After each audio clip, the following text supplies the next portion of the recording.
இந்த வாக்கு இந்த காலவேளை தேவனுடைய ஆலயத்திலே உங்களை எல்லாரையும் பார்ப்பதில் மிக சந்தோஷம். இன்றைக்கு நாம் ஒரு புதிய தலைப்பிலே ஒரு 6 வாரம் பேசவிருக்கிறேன். ஆவிக்குரிய மனிதனை குறித்து நான் ஏறக்குறைய ஒரு 10 மாதங்களாக நான் ஒரு மத்தியில் ஆவிக்குரிய மனிதன் என்ற ஒரு தலைப்பில் மத்தியில் துருசா பல காரியங்களை நான் பேசிக்கொண்டே வந்தேன். இன்றைக்கு தேவ சித்தத்தை கண்டுபிடிப்பது எப்படி, கடவுளுடைய சித்தத்தை நாம் எப்படி அறிந்து கொள்ளலாம், எப்படி கடவுளுடைய சித்தமா என்பதை குறித்து எப்படி நாம் தெரிந்து கொள்ளலாம், இது தேவனுடைய சித்தமா இருக்குமா இல்லையா என்பதை குறித்து வேதத்தின் மூலமாக நாம் எப்படியெல்லாம் விளங்கி கொண்டோமாக்கா அல்லது அறிந்து கொண்டாக்கா நம்முடைய வாழ்க்கையிலே அது எவ்வளவு ஆசீர்வாதமா இருக்கும் என்பதை குறித்து நான் சில காரியங்களை ஒரு 6 வாரங்களாக இதை குறித்து பேசலாம் என்று எண்ணுகிறேன். எடுத்துக்கொள்வோம். மத்திய எழுதின சுவிசேஷம் 7ஆம் அதிகாரத்திலே 21ஆம் வசனத்தை உங்களுக்கு வாசித்துட்டு அதிலிருந்து சில காரியங்களை இந்த காலை வேளை நாம் சிந்திக்கலாம். மத்திய 7ஆம் அதிகாரம் 21. பரலோகத்தில் இருக்கிற என் பிதாவின் சித்தத்தின்படி செய்கிறவன் எவனோ பரலோக ராஜ்யத்தில் பிரவேசிப்பான இல்லாமல் என்னை நோக்கி கர்த்தாவே கர்த்தாவே என்று சொல்லுகிறவன் அதில் பிரவேசிப்பதில்லை என்று வாசிக்கிறோம். இந்த முக்கியமான வார்த்தையை இங்கே இயேசு சொல்வது, பரலோகத்தில் இருக்கிற என் பிதாவின் சித்தத்தின்படி செய்கிறவன் எவனோ அப்படின்னு வாசிக்கிறோம். அவன் பரலோகராயத்திலே தேவராயத்திலே பிரவேசிப்பான். இப்ப தேவனுடைய சித்தத்தை நாம் எப்படி செய்வது, எதெல்லாம் தேவ சித்தம் எதெல்லாம் தேவனுடைய சித்தம் இல்லை என்பதை குறித்து நாம் அறிந்து கொள்ள போவோம்.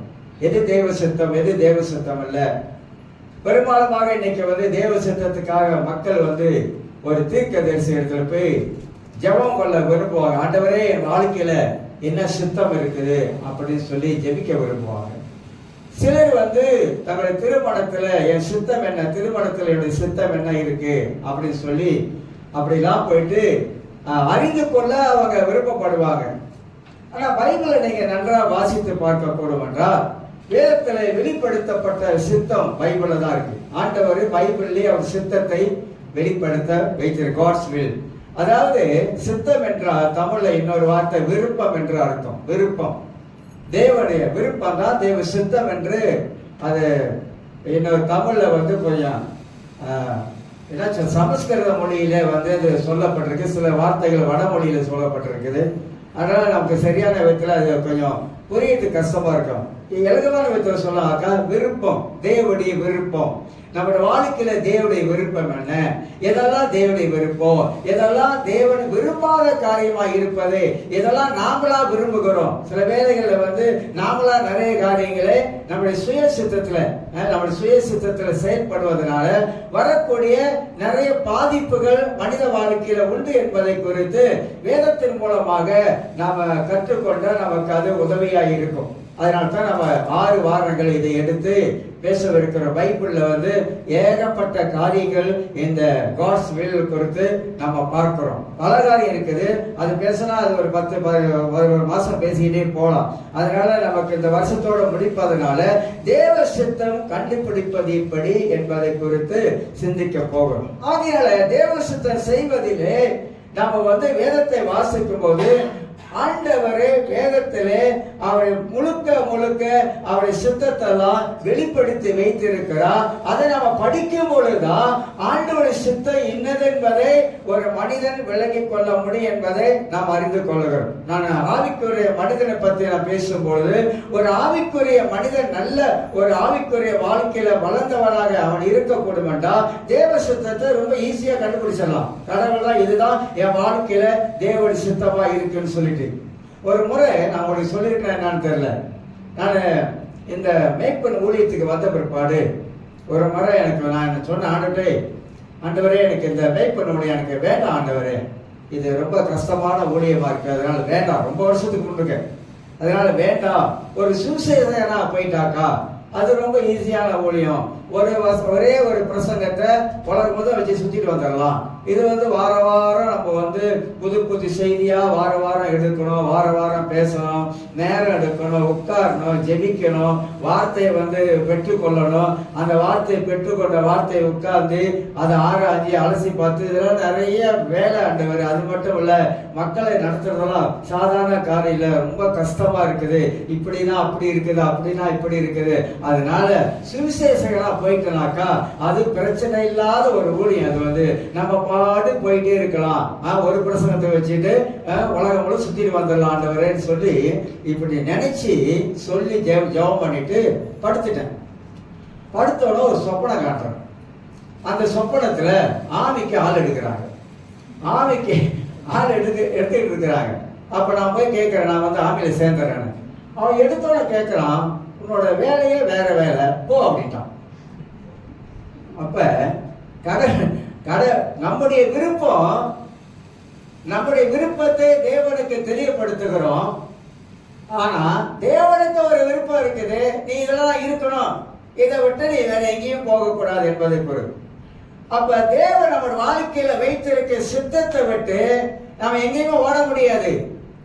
அப்படியே தேவன் நம்முடைய வாழ்க்கையில வைக்கிற சித்தத்தை விட்டு நாம வழி விலகி போகும்போது அங்க சரியான அடி விழும், பயங்கரமான அடி விழும். அந்த அடி தாங்க முடியாம திருப்பி வந்துட வேண்டியதான், அவ்வளவுதான்.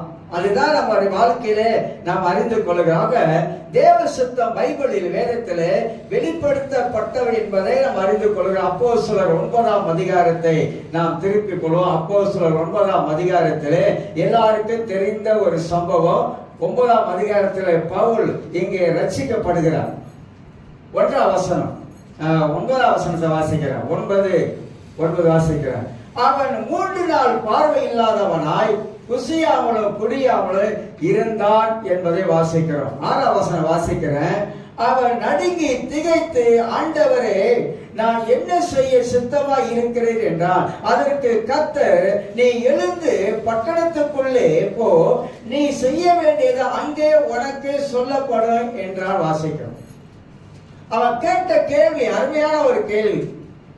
ஆண்டவரே, நான் என்ன செய்ய நீ சித்தமாய் இருக்கிறீர்? அப்படி யாராவது இன்னைக்கு கேட்கிறோம், ஆண்டவரே, என் வாழ்க்கையில நீ என்ன செய்வதற்கு நீ சித்தம் உள்ளவராய் இருக்கிறீர், என் வாழ்க்கையில நீ செய்வதற்கு என்ன விருப்பம் உள்ளவராய் இருக்கிற என்று சொல்லி அவன் கேட்ட கேள்விக்கு தேவன் பதில் சொல்லுகிறார். நான் சொல்லுகிறேன், நீ பட்டணத்துக்குள்ள போ, நீ செய்ய வேண்டியது அங்கே உனக்கு சொல்லப்படும் என்று வாசிக்கிறோம். பவுல் வாழ்க்கையில தேவன் ஒரு நோக்கத்தை வச்சிருந்தார், ஒரு சித்தத்தை வைத்திருந்தார், ஒரு திட்டத்தை வச்சிருந்தார், ஒரு தீர்மானத்தை வச்சிருந்தார். அப்ப சித்தமும் தீர்மானம் ஒன்னா இணைக்கப்படுகிறது. அப்ப நம்முடைய வாழ்க்கையிலே தேவன் வைத்திருக்கிற அந்த சித்தத்தையும் அந்த தீர்மானத்தையும் நாம் நன்றாக அறிந்து கொள்ள வேண்டும். அப்படி பவுலுக்கு ஆண்டவர் சொல்லுகிறார், உன்னை நான் ரட்சித்ததற்கு ஒரு நோக்கம் இருக்குது, உன்னை ரட்சித்ததற்கு ஒரு சித்தம் இருக்கிறது. நீ புறஜாதிகளுக்குள்ளாக நீ தேவனுடைய சுவிசேஷத்தை நீ கொண்டு போக வேண்டும். அதுதான் தேவனுடைய சித்தம். அந்த சித்தத்தை விட்டு பவுல் மாறவே முடியாது. ஏன்னா அதற்காகவே பவுல் அழைக்கப்பட்டவனாய் இருக்கிறான்.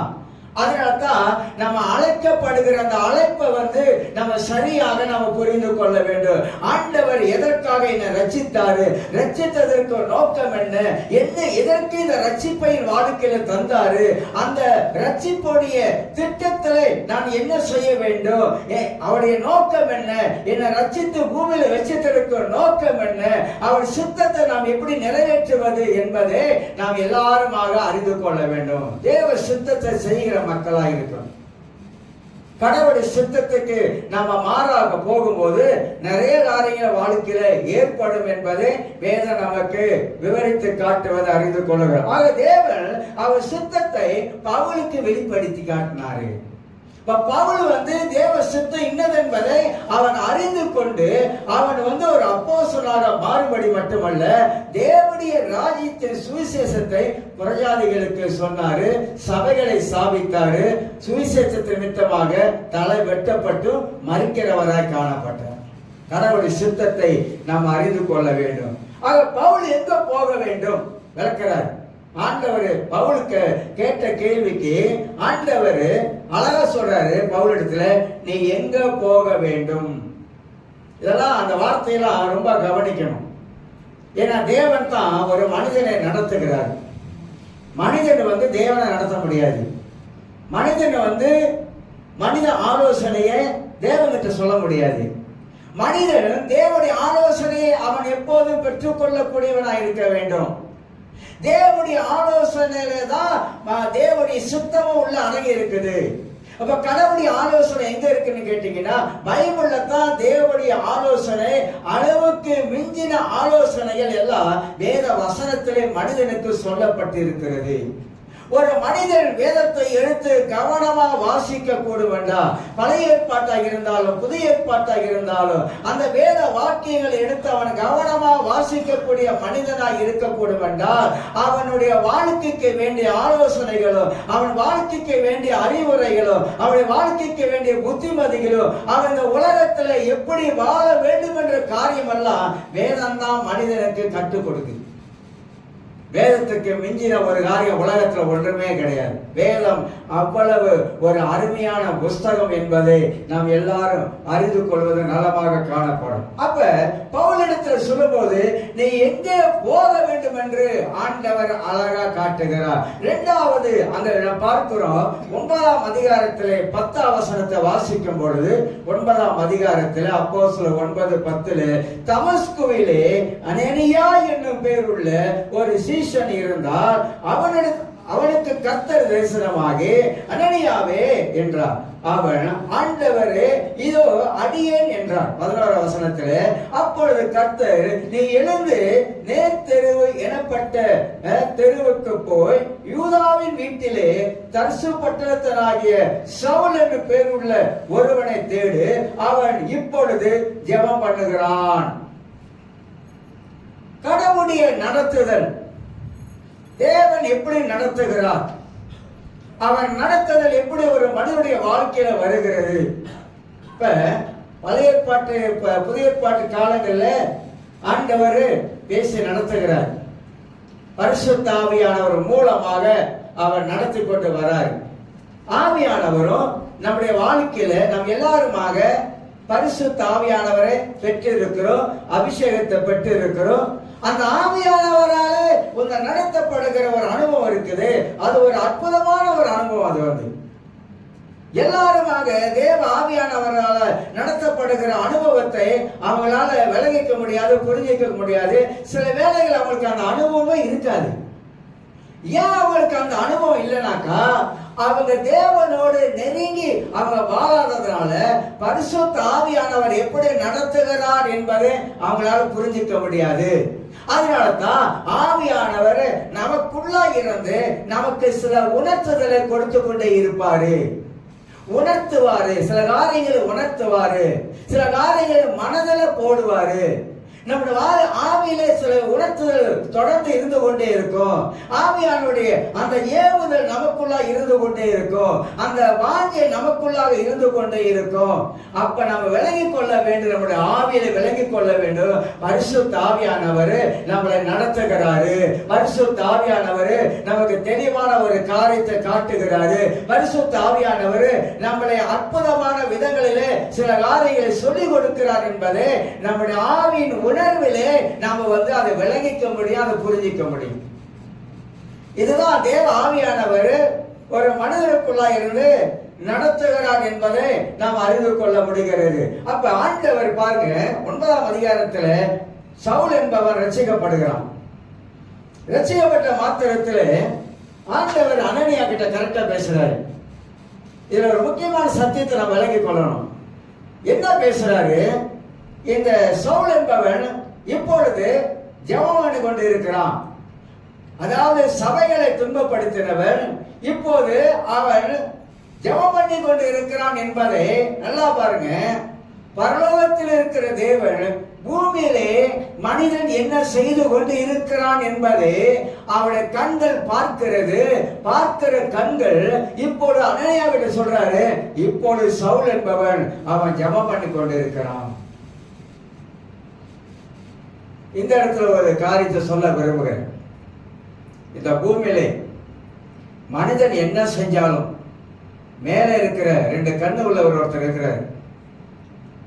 அவர் இந்த பூமியில நாம் என்ன சிந்திக்கிறோம், நாம் எப்படி செயல்படுகிறோம், நாம் எங்க போகிறோம், எங்க வருகிறோம், ஜெபம் பண்ணுகிறோமா இல்லையா, இதை எல்லாவற்றையும் தேவன் ஒருவரே அறிகிறவராக இருக்கிறார். பழைய ஏற்பாட்டில் ஆதியாகமம் 16ஆம் அதிகாரத்தை வாசித்து பார்த்தீங்கன்னா உங்களுக்கு தெரியும், சாராளுக்கு ஆகாருக்கும் ஒத்து வரல. ஆகார் வேட்டடிக்கப்படுகிறான். வனாந்தரத்துக்கு போறாங்க, பிள்ளையோட தூக்கிட்டு போறாங்க. பிள்ளைக்கு தண்ணி இல்லை வனாந்தரத்துல.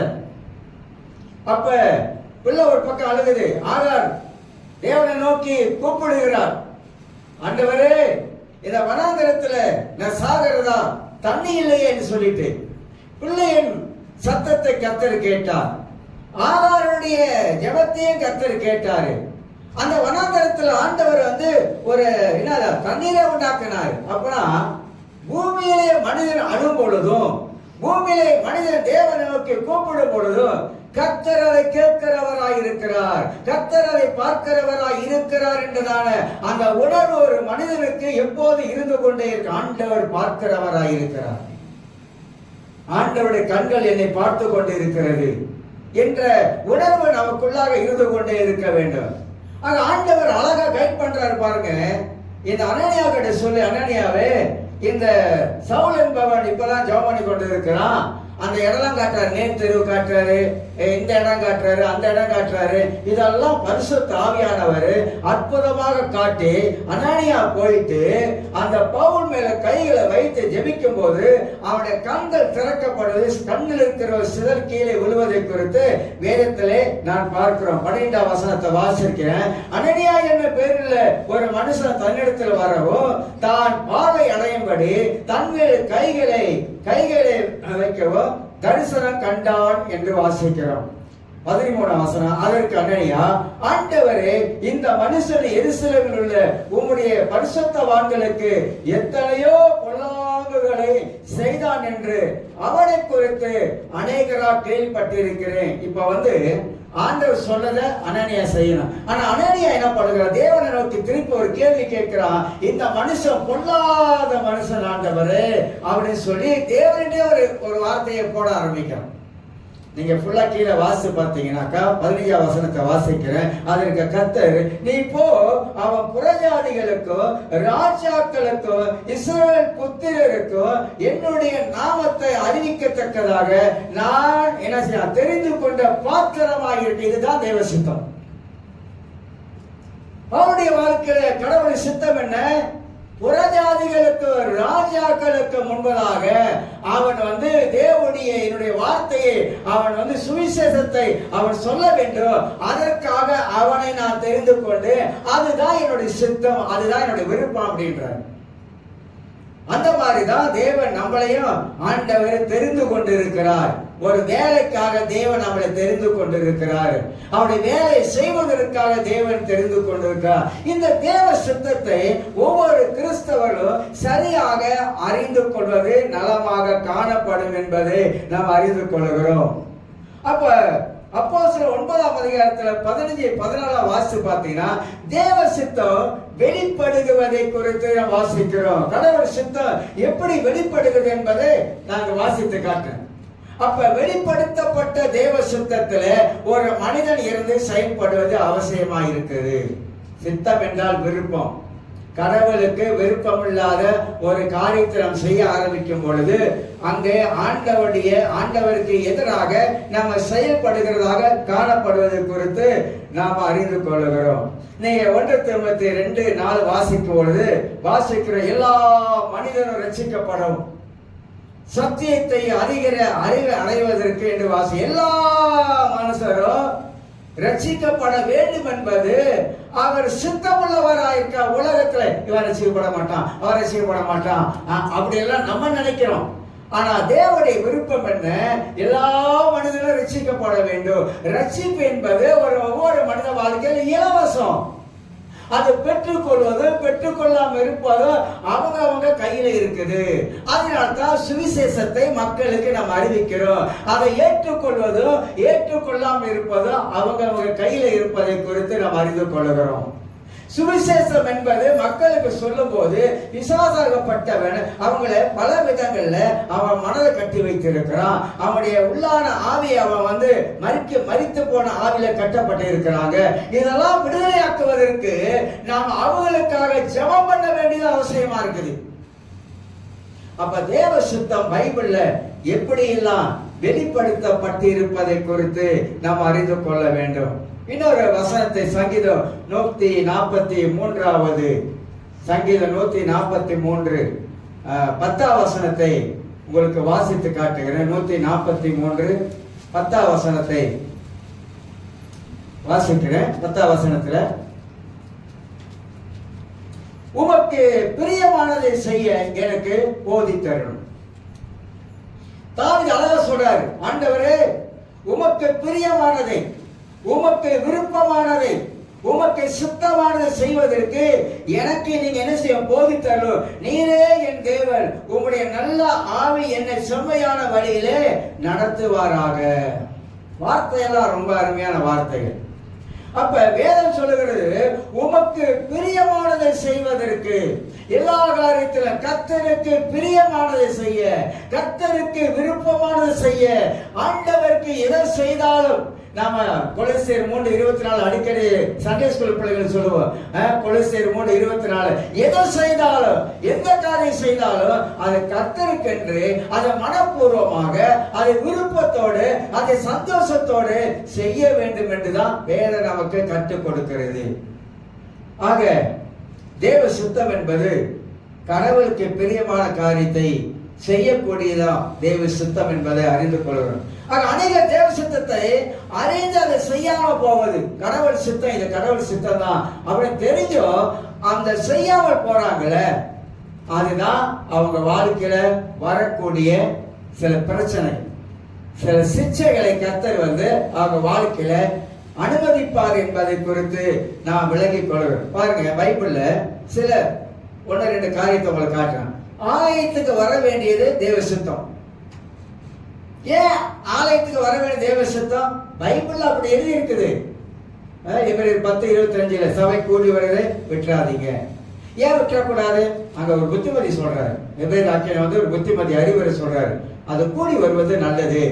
அங்க நீங்க தேவனை ஆராதிப்பது தேவ சுத்தம், அங்க தேவ நாமத்தை உயர்த்துவது தேவ சுத்தம், ஆராதனையில தேவ பிரசனம் வருவது தேவ சுத்தம். இதெல்லாம் இந்த ஆலயத்துக்கு அடுத்த காரியங்களை பேச ஆரம்பிக்கிறாரு. அப்புறம் மத்திய 6ஆம் அதிகாரத்துல 6ஆம் வசனத்தை வாசிக்கும் போது அங்க ஜெபிப்பதை பத்தி பேசுறாரு. ஜெபிப்பது தேவ சுத்தம். இதெல்லாம் நான் நிறைய பேச முடியும், அதெல்லாம் கொஞ்சம் விட்டு தாண்டி தட்டி அப்படி போறேன். ஜெபிப்பது தேவ சுத்தம். ஏன் தேவ சுத்தம்? ஆண்டவர் ஜெபிக்க சொல்லி இருக்கிறாரு. 1 மணி நேரம் விழிக்கிறது ஜெபிக்க கூடாது கேட்டிருக்காரு. உலகத்தில் இருக்கிற மக்களுக்காக ஜெபிக்க சொல்லி. இப்ப யுத்தம் நடக்குது, உலக போரா மாறத்துக்கு பல வாய்ப்பு இருக்குன்னு சொல்றாங்க. இப்ப ஈரான் திருப்பி இஸ்ரேல் அடிச்சுன்னா பெரிய போராயிரும், அமெரிக்கா தலையிட்டுச்சுன்னா பெரிய போராகும். 5ஆம் தேதி எலெக்ஷன் நடக்க போகுது, இது யார் ஜெயிப்பான்னு அவங்க தெரியாது. ட்ரம்ப் வந்துட்டா பெரிய பிரச்சனை ஆயிரும். இப்படி எல்லாம் பல உலகத்துல பல விதமான காரியம் இருக்குங்க. நீங்களே பொம்பளை ரெடியா வச்சிருக்காங்க, எல்லாம் தட்டெல்லாம் போயிடும். அந்த இதுல எல்லாம் ஸ்டாண்ட் பாயா வச்சுட்டானுங்க. இப்ப என்ன சொல்றாங்க? உலக போர் வந்துடும் அப்படின்றாங்க. உலக போர் வந்துச்சுனாக்கா அதோட தொடர்ந்துச்சு. இப்ப அமெரிக்காவோட கரன்சி எல்லாம் விழுந்துருச்சு, மோசமா விழுந்துருச்சு. அப்ப உலக போர் வந்துச்சுன்னா, இப்ப ஈரான் திருப்பி இஸ்ரேல் அடிச்சுச்சுனாக்கா நிச்சயமா இஸ்ரேல் சும்மா இருக்காது, அமெரிக்காவும் சும்மா இருக்காது. இந்த எலெக்ஷன் டைம்ல நடக்க கூடாதுன்னு இருக்காங்க. அப்படி ஒரு தேர்ட் வார் வந்துருச்சுனாக்கா நம்ம கதி என்ன ஆகும்? சாப்பிடறதுக்கு சோறு கிடைக்காது, தெரியுமா? வேலை வாய்ப்பெல்லாம் போயிடும், முடிஞ்சு. உலகத்துல 3வது உலக போர்ல உலகத்துல பாதி கோடி ஜனங்க அழிஞ்சிடுவாங்க. பைபிள்ல வசனம் இருக்குங்க, ஒரு நியூக்ளியர் பம்ப் போட்டாலே போதும். அது இப்ப அந்த காலத்துல உள்ளது மாதிரி இருக்கு. அந்த காலத்துல ஜப்பான் போட்ட அந்த மாதிரிலாம் கிடையாது. அமெரிக்கா போட்டாலும் ஜப்பான்ல அந்த மாதிரிலாம் கிடையாது. இப்போ பல மடங்கு சக்தி வாய்ந்தது. ஒன்று போட்டுட்டாக்கா குழந்தைய, அதாவது பெண்களுக்கு குழந்தைய பிறக்காத நிலைமை வந்துருமா. அந்த மாதிரி எல்லாம் விஷாங்க, நம்ம சரீரம் அப்படியே அழுகி விழுவோம். அந்த மாதிரி அதுதான் அமெரிக்கா ஒரு கவசமா தயார் பண்ணி வச்சிருக்கிறான். எங்கெல்லாம் பணம் விழுந்து கிடக்குதோ அந்த கை தொட முடியாது, அதெல்லாம் குச்சில ஓடிட்டு போகணும், அதுக்கு ஒரு கவசம் வச்சிருக்கிறாங்க. இதெல்லாம் பைபிள்ல வந்து ரொம்ப தெளிவாக, ரொம்ப திட்டமாக ஆண்டவர் வரக்கூடிய காரியங்களை குறித்து, வரக்கூடிய ஆபத்துகளை குறித்து வேதத்துல வந்து ஆண்டவர் 3000 ஆண்டுகளுக்கு முன்பாக எழுதி வச்சிட்டாரு. இனி நம்ம தான் கவனமா வாழணும். இந்த மாதிரி சூழ்நிலையில நம்முடைய கிறிஸ்தவ வாழ்க்கை எப்படி இருக்க போகுது, இந்த மாதிரி சூழ்நிலையில நாம் எப்படிப்பட்ட ஒரு வாழ்க்கை வாழ போகிறோம். பசி பட்டினி வந்துருச்சுனாக்கா நாம் கடல் மேல இருக்கிற விசுவாசத்தை விட்டுட்டு போயிடுவோமா? அந்த சூழ்நிலையில நம்முடைய வாழ்க்கை எப்படி இருக்க போகுது என்பதை ஆண்டவர் முன்கூட்டியே எழுதி வைத்ததனாலே நாமளும் ஆண்டவர் சமூகத்துல ஜெபிப்பதனால கர்த்தருடைய இரக்கம், தயவு அதன் மூலமாக நமக்கு கிடைக்கும். பைபிள் முழுதும் பாருங்க, நல்லா படிச்சு. பைபிள் படிக்காதவங்க சரியான கிறிஸ்தவ வாழ்க்கை வாழவே முடியாது. நான் அடிச்சு சொல்றேன், நான் அனுபவத்துல நான் சொல்றேன். பைபிளை படிக்காதவங்க நல்ல ஒரு கிறிஸ்தவ வாழ்க்கை வாழ முடியாது. எப்படி பார்த்து சொல்றீங்க? ஏன்னா பைபிள்ல தான் கர்த்தர் நம்மோடு பேசுறாரு. பைபிள் மூலமாகத்தான் நிறைய காரியங்களை ஆண்டவர் நமக்கு காட்டுகிறார். நிறைய வெளிப்பாடுகளை வேதத்தின் மூலமாகத்தான் காட்டுகிறார். அதனால தான் பைபிளை நம்ம வாசிக்காவிட்டால் நம்முடைய ஆவிக்குரிய மனிதனாகப்பட்டவன் செத்துருவான். நாளுக்கு நாள் கொஞ்சம் கொஞ்சமா இந்த உள்ளான மனிதன் செத்துருவான். மாம்சத்தின் கிரிகள் மனுஷ வாழ்க்கையில அதிகமாக பெருக ஆரம்பிக்கும். அதனால்தான் ஆண்டவர் நமக்கு 66 புஸ்தகத்தை கையில கொடுத்திருக்கிறார். கஷ்டப்பட்டாவது ஒரு நாளைக்கு ஒரு அதிகாரத்தையாவது எடுத்து நம்ம வாழ்க்கையில வாசிக்கணும். ஏன்னா ஒவ்வொரு அதிகாரத்திலும் ஒவ்வொரு வசனத்திலும் மனிதனுக்கு வந்து ஜீவனை கொடுக்கக்கூடிய, மனிதனை வாழ வைக்கக்கூடிய, வழிகாட்டக்கூடிய எல்லா காரியமும் அந்த வார்த்தையில தான் இருக்குது. வார்த்தை தான் இருக்குது. வார்த்தையில தான் அதிகமா நம்ம வந்து வாழக்கூடிய மனிதர்களாக காணப்பட வேண்டும். ஆக அநேக தேவ சித்தத்தை அறிந்து அதை செய்யாமல் போவதை குறித்து பார்க்கிறோம். இன்னொரு காரியம் பாருங்க, நீங்க சங்கீதம் 100ஆம் சங்கீதம் 2ஆம் வசனத்துல நீங்க வாசித்து பார்த்தீங்கன்னா, 100ஆம் சங்கீதம் 2ஆவது வசனத்துல ஒன்று நம்ம ஆலயம் கூடி வருவது, இரண்டாவது தேவ சமூகத்துல நாம் ஜெபிக்கிற காரியங்களுக்கு போடப்படுறது. ஆனா 3வது காரியத்தை பார்த்தீங்கன்னா, 3வது இன்னொரு அற்புதமான காரியங்கள் வந்து சொல்லப்படுகிறது. 1ஆம் வசனத்தை வாசிக்கிறேன். பூமியின் குடிகளே எல்லோரும் கர்த்தரை கம்பீரமாய் பாடுங்கள் சொல்லிட்டு 2ஆம் வசனம், மகிழ்ச்சியோட கர்த்தருக்கு ஆராதனை செய்து சந்தோஷத்தோட, ஆண்டவரே இந்த நாள் முழுவதும் என்னை பாதுகாத்தீங்க ஆண்டவரே, இந்த வருஷம் முழுவதுமாக நவம்பர் மாதம் வரைக்குமாக என்னை நடத்தி வந்தீங்க ஆண்டவரே, என்னை போஷித்தீங்க ஆண்டவரே, எனக்கு பலத்தை கொடுத்தீங்க ஆண்டவரே, எனக்கு சுகத்தை கொடுத்தீங்க ஆண்டவரே என்று சொல்லி மன மகிழ்ச்சியோடு சந்தோஷத்தோடு கர்த்தருக்கு ஆராதனை செய்யக்கூடிய ஒரு இடம் தான் சர்ச். இதெல்லாம் ரொம்ப ரொம்ப நம்ம கிறிஸ்தவ வாழ்க்கையில முக்கியமான ஒரு காரியம். ஆனந்த சத்தத்தோடு அவர் சன்னதிக்கு முன் வாருங்கள் என்று சொல்லி வாசிக்கிறோம். கர்த்தரே தேவன் என்று அறியுங்கள், நாம் அல்ல அவரை நம்ம உண்டாக்கினார், நாம் அவர் ஜனங்களும் அவர் மேய்ச்சலின் ஆடுகளுமாய் இருக்கிறோம் என்று சொல்லலாம். வசனம் அந்த அளவுக்கு நமக்கு அழகா போதிப்பதை குறித்து பார்க்கும். ஆராதனை ஆலயத்திலே ஆண்டவரை மகிழ்ந்து துதித்து பாடி சோத்திரம் பண்ணி, இது தேவ சித்தம். இதெல்லாம் தேவனுடைய சித்தம், தேவனுக்கு விருப்பமான காரியங்கள். நம்ம நல்லா ஆராதிக்க விட பரலோகத்தில் போயிட்டு எப்படி ஆராதிக்க போறோம்? ஆராதிக்க முடியாதுல்ல. அதுதான் இங்கே பூமியில கர்த்தர் எல்லாருக்கும் ட்ரைனிங் கொடுக்கிறார். இங்க வந்து எல்லாம் தேவனை நாம் எல்லாரும் சேர்ந்து ஆராதிக்க வேண்டி என்பதற்காக. சரி, இது வந்து ஒரு முன்னோரையா சில காரியம் சொன்னேன். இப்ப முதலாவதாக தேவ சித்தத்தை விட்டு விலகி போனவர்கள் யார்? யாரெல்லாம் கடவுள் சித்தத்தை விட்டு விலகிட்டாங்க? அப்படி விலகி போனவங்க பைபிள்ல யாரெல்லாம் இருக்கிறாங்க? அப்படி விலகி போனவங்களோட வாழ்க்கையில என்ன நடந்துச்சு, என்ன சம்பவம் நடந்திருக்குது, இதனால அவங்க வந்து அனுபவித்த காரியம் என்ன என்பதை இந்த வேதத்தின் மூலமாக நாம சில மனிதர்களை குறித்து உங்களுக்கு சொல்ல பிரயாசப்படுகிறேன். எடுத்துக்கொள்ளுங்க, பழைய ஏற்பாட்டில் எஸ்தர் புஸ்தகத்தை கொஞ்சம் திருப்பிக் கொள்ளுங்க. எஸ்தர் புஸ்தகம், நான் என்ன சொல்றேன், பைபிள் தான் நமக்கு வழிகாட்டி. பைபிள்ல தான் அநேக காரியங்களை பரிசுத்த ஆவியானவர் நமக்கு எழுதி வைத்திருக்கிறாரு. அந்த வார்த்தையின் மூலமாகத்தான் நம்முடைய ஆவிக்குரிய வாழ்க்கையை நாம் அறிந்து கொள்வதற்கு, அளவிட்டு பார்ப்பதற்கு உதவியா இருக்கும் என்பதை விளங்கிக் கொள்ளலாம். எஸ்தர் பழைய ஏற்பாட்டில் 334வது பக்கத்தை எடுத்துக்கொள்ளுங்க. மன்னிக்கணும், ரூத் புஸ்தகம், மன்னிக்கணும், ரூத் புஸ்தகம் 334வது பக்கத்துல, ரூத் புஸ்தகத்துல 1-2 வசனத்தை வாசிக்கிறேன். நியாயாதிபதிகள் நியாயம் விசாரித்து வரும் நாட்களில் தேசத்திலே பஞ்சம் உண்டாயிற்று. அப்பொழுது யூதாவில் உள்ள பெத்லகேம் ஊரானாகிய ஒரு மனுஷன் தன் மனைவியோடு 2 குமாரர்களோடு கூட மோவாப் தேசத்திலே போய் சஞ்சரித்தார்கள். 2வது வசனம், அந்த மனுஷனுடைய பெயர் எலிமெலேக்கு, அவன் மனைவியின் பெயர் நகோமி. அவனுக்கு 2 குமாரரின் ஒருவன் பேர் மக்லோன், மற்றொருவன் பேர் கிலியோன். யூதாவில் உள்ள பெத்லகேம் ஊரானாகிய எப்ராத்தராகிய அவர்கள் மோவாப் தேசத்துக்கு போய் அங்கே இருந்து விட்டார்கள் என்று வாசம். இது ஒரு அருமையான ஒரு சம்பவம்.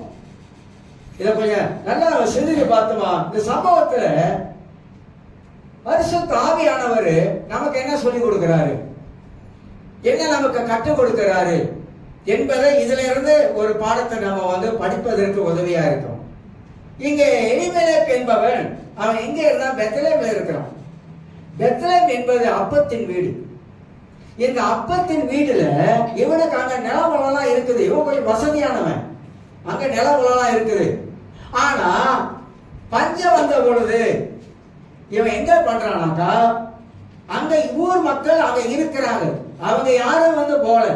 ஆனா இந்த எலிமெலேக் என்ன பண்ணுகிறான், நகோமியை கூட்டிக் கொண்டு பிள்ளைகளையும் கூட்டிக் கொண்டு எங்க போறான், மோவாப் தேசத்துக்கு போறான். போகக்கூடாத ஒரு இடத்துக்கு அவன் அங்க போகிறான். கர்த்தர் இந்த எலிமெலேக்கு அந்த மோவாப் தேசத்துக்கு போக சொன்னாரா? கேள்வி கேட்கணும். போக சொன்னாரா? போக சொல்லல. ஏன் போக சொல்லல? அப்பத்தின் வீட்டை விட்டுட்டு நீ எங்க போற, இப்ப மோவாப் தேசத்துக்கு போற. மோவாப் தேசம் எப்படிப்பட்ட தேசம்? அது பாவம் நிறைந்த ஒரு தேசம், விக்கிர ஆராதனை நிறைந்த ஒரு தேசம். அந்த தேசத்துக்கு நீங்க ஆண்டவர் போக சொல்ல கூடாத ஒரு இடத்துக்கு நீ போவதனால உன் வாழ்க்கையில என்ன சம்பவம் நடக்குது என்பதை இந்த பைபிள் நமக்கு அழகா தெளிவான ஒரு பாடத்தை கற்றுக் கொடுக்குது. கடவுளுடைய சித்தத்துல இது எளிமைக்கு இல்லாதபடிக்கு தேவ சித்தத்தை விட்டு வழிவிலகி அவன் மோவாப் தேசத்துக்கு போகும் பொழுது அங்கே அவனுக்கு துயர சம்பவங்கள் நடப்பதை வேதம் நமக்கு சுட்டி காட்டுகிறது. எனக்கு அருமையானவர்களே, மோவாப் தேசத்தை பத்தி நீங்க படிச்சு பார்த்தா உங்களுக்கு தெரியும். அங்க வாழ்கிற மக்கள் எல்லாம் சரியில்லாத மக்களாக வாழ்ந்து கொண்டிருந்தாங்க. ஆனா எலிமெலேக்கு ஏன் அங்க போனானாக்கா, அவனுக்கு விருப்பம், அவனுடைய விருப்பம், அவன் சுய சித்தம், அவனுடைய விருப்பம் அந்த தேசத்துக்குள்ளாக நம்ம போயிடணும் அப்படின்னு சொல்லிட்டு. ஆனா இந்த பெத்லகேம் என்ற அப்பத்தின் வீட்டுல கர்த்தர் போஷிப்பார் என்ற அந்த எண்ணம் அவனுக்கு இல்லாம போயிடுச்சு. இங்க வச்சே கர்த்தர் போஷிப்பாரு, இங்க வச்சே கர்த்தர் அவனை நடத்துவாரு, எனக்கு நிலபலம் இருக்குது, ஆனா கர்த்தரை நாங்க அனுப்பல. அப்ப இதுல என்ன கற்றுக்கொள்கிறோம், எலிமெலேக்கு தேவ சமூகத்துல அந்த இடத்துக்கு போகலாமா போகக்கூடாதா என்பதை ஜெபிப்பதை விட அந்த இடத்தை பத்தி அவனுக்கே தெரியும். மோவாப் தேசம் இப்படிப்பட்ட ஒரு தேசம், அந்த தேசத்துக்குள்ள அவன் கால் வைக்க கூடாது என்பது எலிமெலேக்கு தெரியும். தெரியாது சொல்றதுக்கு இல்லை. ஆனா அவன் போனதுனால இழப்பை சந்திக்கிறான், வருத்தத்தை சந்திக்கிறான், பலவிதமான துன்பங்களை சந்திக்க ஆரம்பிக்கிறான். அப்பதான் நகோமி வாயை திறக்கிறாங்க. இப்ப உடனே நகோமியை தடுத்திருக்கணும், நம்ம அந்த தேசத்துக்கு போக வேண்டாம், தடுத்திருக்கணும். அவ தடுக்கல, எலிமெலேக்குடைய வார்த்தை கேட்டு போயிட்டாங்க, குடும்பமா போயிட்டாங்க. இப்ப 13ஆம் வசனத்தை உங்களுக்கு நான் வாசித்து காட்டுகிறேன். என்னென்ன காரியம் வாழ்க்கையில சம்பவித்தது, அவங்க எப்படி ஆண்டவர் மேலே பழிய போடுறாங்க, எப்படி ஆண்டவர் மேல குற்றம் சாட்டுகிறாங்க என்பதை 13ஆம் வசனத்தை வாசிக்கிறேன். அவர்கள் பெரியவர்களாக மட்டும் புருஷனுக்கு வாய்க்கப்படாதபடிக்கு நீங்கள் பொறுத்திருப்பீர்களோ? அது கூடாது. என் மக்களே, கர்த்தருடைய கை எனக்கு விரோதமாய் இருக்கிறதினால் அப்படி சொல்றேன். உங்களின் மித்தம் எனக்கு மிகுந்த விசனம் இருக்கிறது என்றார். யாரு? நகோமி சொல்றாங்க. நான் மோவாப் தேசத்துக்கு வந்து சந்திக்காத காரியத்துல சந்திச்சிட்டேன், இழக்காத காரியத்துல இழந்துட்டேன். ஆகினால என் வாழ்க்கையில வந்து இப்படிப்பட்ட கஷ்டம் எனக்கு வந்துருச்சு. அதுக்கு காரணம் என்னன்னா, கர்த்தருடைய கை எனக்கு விரோதமா இருந்ததினால். கர்த்தருடைய கை இவங்களுக்கு விரோதமா இல்ல, இவங்களா விரோதமா தேடிக்கிட்டாங்க. இப்ப நம்ம கூட சில வேலைகள் நம்ம அப்படிதானே, சில வேலை புலம்புவோம், சில வேலை நம்ம புலம்புவோம் இல்லையா? என்னோட வாழ்க்கையில இப்படி எல்லாம் நடக்குது அப்படின்னு நம்ம புலம்புவோம் சில வேலையில. ஆனா நல்லா கவனிச்சு பார்த்தீங்கன்னா, நாம தேவ சித்தத்துல இருக்கிறோமா, தேவ சித்தத்தை விட்டு வெளியே வந்துட்டோமா? கடவுள் சித்தத்துக்குள்ள இருந்தா இதெல்லாம் நடக்காது. இவன் கடவுள் சித்தத்தை விட்டு வெளியே வந்துட்டாங்க. தேவனுக்கு விருப்பமுள்ள ஒரு காரியத்தை நம்ம வாழ்க்கையில் செய்யக்கூடும் என்றால் நிச்சயமாக அதற்கு வேண்டிய பலனை நம்ம இந்த பூமியில அனுபவிச்சுதான் ஆகணும். அது யாரா இருந்தாலும் சரி, அது ஊழியக்காரனா இருந்தாலும் சரிதான், விசுவாசிகளா இருந்தாலும் சரிதான், யாரா இருந்தாலும் சரிதான், தேவனுக்கு பிடிக்காத ஒரு காரியத்துல நாம கைய வச்சுட்டோமாக்கா அதனுடைய கர்த்தர் மன்னிக்கிறாரு, அதெல்லாம் மன்னிக்கிறாரு. ஆனா நம்முடைய வாழ்க்கையில அந்த அந்த அந்த சிக்ஷைக்குள்ளாக, அந்த தண்டனைக்குள்ளாக நாம ஒரு ப்ரோசஸ் உள்ள போய்தான் வரணும். அப்பதான் இது எவ்வளவு வலிக்குது என்பது நமக்கு தெரியும். அப்பதான் நமக்கு தெரியும். அன்னைக்கே கடவுள் சொன்னாரு, நம்ம கேட்கல.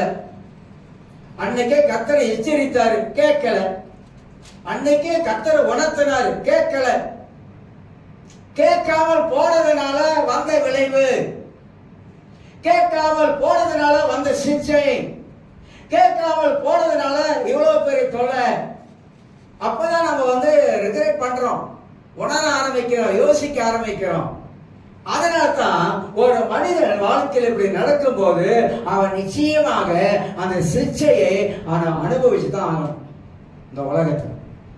அதுக்கு பிற்பாடு கர்த்தருடைய தன் பக்கம் இருக்கிறார், தேவன் அன்பு செலுத்துறார், நேசிக்கிறார், பாவத்தை மன்னிக்கிறார், மறக்கிறார், எல்லாம் உண்மைதான். ஆனா அவருக்கு அவர் விருப்பத்துக்கு எதிராக மட்டும் நாம செயல்படக்கூடாது. அது அவருக்கு பிடிக்காது. இப்ப உங்க வீட்டுல பிள்ளைங்க இருக்காங்க, நீங்க தாய் தகப்பன். அப்பாவுக்கு பிடிக்காதத பிள்ளை செஞ்சா தட்டி கொடுப்பீங்களா, ஓகே அறவீங்களா? அப்பாவுக்கு பிடிக்கல, அப்பாவுக்கு விருப்பம் இல்லை, பிள்ளை செய்தா அப்பாவுக்கு விருப்பம் இல்லை, அதனால தட்டி கொடுப்பீங்களா? 4 அறை கொடுத்து செய்யாதன்னு சொல்லுவீங்களா? 4 அறை கொடுத்து என்ன பண்ணுவோம்? செய்யாத அப்படி. ஏன் செய்யாத அப்படின்னா, எனக்கு விருப்பம் இல்லாத நீ செய்யாத சொல்றமா இல்லையா? உலகத்தில் இருக்கிற ஒரு தாய் தகப்பனே அப்படி பிள்ளைகளை கண்டிக்கும் பொழுது, பரமபிதாவாகிய தேவன் நம்முடைய நல் வாழ்க்கைக்காக, ஆண்டவர் நல்லவர்கள், நம்ம நல்லா இருக்குன்னு கர்த்தர் விரும்புறாரு. இந்த பூமியில நல்லா வாழணும் கர்த்தர் விரும்புறாரு. ஆசீர்வாதமா இருக்குன்னு கர்த்தருடைய விருப்பம். அதெல்லாம் வந்து அவருடைய சித்தம். இதெல்லாம் நம்ம எப்படிலாம் இருக்க வேண்டும் பைபிள்ல எழுதி இருக்குது. இல்லைன்னா அவர் சொல்ல மாட்டாரு, நீங்கள் என்னுடைய பிள்ளைகள் அப்படி சொல்ல மாட்டாரு. நாம எல்லாம் அவருடைய பிள்ளைகள். இப்ப கர்த்தருடைய பிள்ளைகளா இருக்கிறவர்கள் நமக்கு அவர் அப்பாவா இருக்கிறதுனால அவருடைய புத்திமதியே கொஞ்சம் ஆலோசனை கொஞ்சம் கேட்டவன் நல்லா இருக்கலாம், அறிவா வாழலாம். பல விதத்துல நம்ம நல்லா இருப்பதற்கு நமக்கு வந்து ஆண்டவர் நமக்கு வேண்டிய எல்லா விதமான காரியத்தை இந்த பூமியில வச்சிருக்கிறாரு. அதை நம்ம எப்படி அதை அனுபவிச்சு வாழ வேண்டும் என்பது நமக்கு தெரியும். அதுதான் அப்ப பரமபிதாவாகிய தேவன் அவர் நமக்கு பிள்ளையா இருப்பதனால், அவருக்கு பிள்ளையா இருப்பதனால், அவர் நமக்கு அப்பாவா இருக்கிறதுனால அவர் வந்து அவருடைய விருப்பத்துக்கு மாறாக நம்ம நடக்க கூடாது என்பதை அவர் நமக்கு சொல்ல விருப்பப்படுகிறார். இப்ப என்ன சொல்றா நகோமி? கர்த்தருடைய கை எனக்கு விரோதமா இருக்கிறது அப்படின்னு கடல் மேல என்ன பண்ணாங்க? தேவனை குற்றப்படுத்துகிற ஒரு ஆவி உள்ள வந்துச்சு. கர்த்தரை குற்றப்படுத்துகிற ஆவி. கஷ்டம் வரும்போது கர்த்தரை குற்றப்படுத்த, கர்த்தர் ஒரு நாள் நம்ம கஷ்டத்தை கொடுக்கறவங்க குற்றப்படுத்தக்கூடாது. ஏன் ஆண்டவரை எப்படி வச்சிருக்கீங்க, ஏன் ஆண்டவரை அப்படி நடத்துறீங்க, மற்றவங்க எல்லாம் நல்லா இருக்காங்க, நான் மட்டும் இப்படி இருக்கிறேன் அப்படின்னு எத்தனை பேர் கேட்குறாங்க? எல்லாம் நல்லா இருக்காங்க, மற்றெல்லாம் நல்லா இருக்காங்க, புறஜாதிலாம் நல்லா இருக்காங்க, வாழ்ந்து இருக்கிறான், அப்படி இருக்கிறான், இப்படி இருக்கிறான், நான் மட்டும் ஏன் அப்படி இருக்கிறேன்? அப்படி எத்தனை பேர் நம்மளை கேள்வி கேட்டுக்கிறோம் சில வேலைகளை. ஆண்டரை பார்த்து இப்படி கேட்குறேன், ஆண்டரை பார்த்து அப்படி கேட்கலாமா? நம்மளை பார்த்து கேட்கணும், நான் இப்படி இருக்கிறதுக்கு என்ன காரணம்? நாமளே நாம கொஞ்சம் அலசி பார்த்தோமாக்கா நமக்கு விட கிடைச்சிடும். ஆனா நாமளே அலசி பார்க்கறது கிடையாது. எல்லாம் ஆண்டவர் என்னுடைய விட்டாரு, கையை விட்டுட்டாரு, கையை விட்டாரு, காலையும் விட்டாரு, எல்லாத்தையும் விட்டாரு. இப்ப அம்போடு இருக்கப்ப நான் அனாதியா இருக்கிறேன், யாருமே இல்லை எனக்கு. அப்படிலாம் நம்மளே நொந்துக்கிறோம். அப்படிதானே? என்னை யாருமே நேசிக்கிறது இல்லை, பச்சையா போய் சொல்றோம், என்னை யாருமே நேசிக்கிறது இல்லை. பைபிள் சொல்லுது அவர் நம்மளை நேசிக்கிறார், கர்த்தர் நம்மளை நேசிக்கிறார். யாருமே இல்லைன்னா உண்டாக்கினவர் அவர் நம்மளை நேசித்தா நமக்கு பத்தாதா? மனுஷன் நேசிக்கிறன்னு எதிர்பார்க்கிறீங்களா? அதெல்லாம் ஃபெயிலியர் ஆயிரும். ஆனா தேவன் ஒருவர் நம்மளை அதிகமாக நேசிக்கிறார். வசனம் சொல்லுகிறது அவர் நம்முடைய நினைவாகவே இருக்கிறார். சங்கீதத்தில் இருக்குது, நம்முடைய நினைவாகவே நம்மளை அவர் நினைச்சுக்கிட்டே இருக்கிறார். நம்ம 24 மணி நேரத்துல ஒரு வேலை கூட அவர் நினைச்சு பார்க்கறது இல்லை. ஆனா அவர் சர்வ வல்லமுள்ள ஆண்டவர், நம்ம மேல பாசத்தை அன்பை வச்சிருக்கிற ஆண்டவர், அவர் நம்ம மேல நினைவா இருக்கிறார். இப்ப கடவுள் சித்தத்துல இருக்கிறோமா, சித்தத்தை விட்டு வழி விலகிட்டோமா? அப்ப தேவ சித்தத்தை விட்டு வழி விலகி போனவருடைய வாழ்க்கையை பாருங்க எப்படி இருக்குது. 2வது சொல்றாங்க 14ஆம் வசனத்துல, அப்பொழுது அவர்கள் சத்தமிட்டு அதிகமாக அழுதார்கள். ஓர்பாள் தன் மாமியை முத்தமிட போனால் ரூத்தோ அவளை விடாமல் பற்றி கொண்டா. ஒருத்தர் பற்றி கொண்டா, ஒருத்தர் விட்டுட்டு போயிட்டான். இதுதான் விஷயம். ரூத் என்ன பண்ணா? மாமியால விடாம உன் தேவன் என் தேவன் விடாமல் பிடித்து கொண்டா என்று சொல்லி வாசிக்கிறோம். ஏற்கனவே ஒரு முறை சில காரியங்கள் ஒரு மத்தியில நான் பேசி இருக்கிறேன். 21ஆம் வசனத்தை சொல்லிட்டு அடுத்த பகுதிக்கு போயிருவோம், திருவிழத்துக்கு போயிருவோம். 21ஆம் வசனத்துல 1ஆம் அதிகாரம், 21ஆம் அதிகாரம் 21, நான் நிறைவுள்ளவளாய் போனேன். எப்படி சொல்றா? நான் மோவாபு தேசத்துக்கு போகும்போது கையில பணத்தோடு சொத்தோடு நிறைவாய் போனேன் அப்படின்றான். அப்புறம் சொல்றாங்க பாருங்க, எப்படி போலாம்? நிறைவாய் போனேன், கர்த்தர் என்னை வெறுமையாக திருப்பி வர பண்ணினார். என்ன பொய் பார்த்தீங்களா? என்ன பொய்! நீ நிறைவே போன, உன்னை யார் போக சொன்னா? ஆண்டவனை போக சொல்ல, நீ தானே போன, உன் விருப்பத்தின் பிறகுதான் நீ போன. ஆனா கர்த்தர் என்ன என்ன செய்யலாம்? வெறுமையாக்க. ஆண்டவர் வெறுமையா ஆக்கினார்ல. சொல்லுங்க பார்க்கலாம். அவர் சொல்றது இப்ப கேட்டோமா நமக்கு எப்படி இருக்குன்னா ஆத்திரம் தான் வருது. என்ன ஆத்திரம்? பைபிள் படிக்கும் போது என்ன ஆத்திரம் வருதுன்னா, நகோமியே நீயும் புருஷனும் நீங்க கர்த்தருடைய சித்தத்தின்படி நீங்க போகல, உங்க விருப்பத்தின்படி நீங்க போனதுனால உங்க வாழ்க்கையில இதெல்லாம் ஆண்டவர் அனுமதிச்சார், இதெல்லாம் வந்துச்சு உங்க வாழ்க்கையில. ஏன்னா போகக்கூடாத இடத்துல போனீங்க. அதனால என் வாழ்க்கையில நிறைவாய் போயிட்டு கர்த்தர் என்னை வெறுமையாக திரும்பி வர பண்ணினார் சொல்லிட்டு, கர்த்தர் என்னை சிறுமைப்படுத்தி சர்வ வல்லவர் என்னை கிளேசப்படுத்துகையில் நீங்கள் என்னை நகோமி என்பாளானே என்றான். திரும்பி வந்துட்டு சொல்றான், நான் இப்படி கஷ்டப்பட்டு சிறுமைப்பட்டு சீப்பட்டு சின்னப்பட்டு இப்படி இருக்கிற என்னை நீங்க கிளேசப்படுத்துகையில் நீங்கள் என்னை நகோமி என்பாளால். ஏன் என்ன நகோமின்னு சொல்றீங்க? ஏன்னா பெத்லெஹேம் உள்ளவங்கதான் கேட்கிறேன். அவங்க எல்லாம் கர்த்தர் ஆசீர்வாதத்தை வச்சிருக்கல, அப்ப நீயே தானே போன, நீயே தான் அனுபவிக்கணும். கடவுளுடைய சித்தத்துக்குள்ளாக நாம் வாழ வேண்டும். ஆகிய தேவ சித்தத்தை விட்டு வழிவிலகி போனவர்கள் யார் என்பதை குறித்து முதல் காரியத்தை பார்க்க. 2வது காரியம் சொல்லி பாருங்க. 2வது காரியத்துல நீங்க 1 சாமுவேல் புத்தகத்துல நீங்க 9ஆம் அதிகாரம் 10ஆம் அதிகாரம் இதெல்லாம் வாசிச்சு பார்த்தா சவுல் ராஜா பத்தி நான் போட்டிருக்கோம், எல்லாருக்கும் தெரியும். அவன் தேவ சித்தத்துக்குள்ள இருந்தானா? இல்ல. கடவுள் சித்தத்துக்குள்ளாக இல்லாமல் போனா. எப்படி இல்லாமல் போனா? தேவ வார்த்தைக்கு கீழ்ப்படியாமல் போயிட்டான். கடவுள் வார்த்தைக்கு கீழ்ப்படியாமல் போனா ஒரு மனிதன் தேவ சித்தத்துக்குள்ளாக இருக்க முடியாது. எந்த ஒரு மனிதன் தேவனுடைய வார்த்தைக்கு அவன் கீழ்ப்படி ஆரம்பிக்கிறானோ அவன் தேவ சித்தத்துக்குள்ளாக இருக்கிறவனாக காணப்படுவான். ஆக எனக்கு அருமையாளர் காலம் இல்லை மனதில் அறிந்து கொள்வோம், நான் தேவ சித்தத்தில் வாழ்றேன்னா தேவனுக்கு பிரியமான காரியத்தை செய்கிறனா? எபேசியர் 5ஆம் அதிகாரம் 10ஆம் வசனத்தை அடிக்கடி வாசிப்போம். கர்த்தருக்கு பிரியமானது என்னது என்று நீங்களே சோதித்து பாருங்கள். கனியற்ற அந்தகார கிரைகளுக்கு உடன்படாதீங்க, பிசாசுடைய கிரைகளுக்கு உடன்படாதீங்க.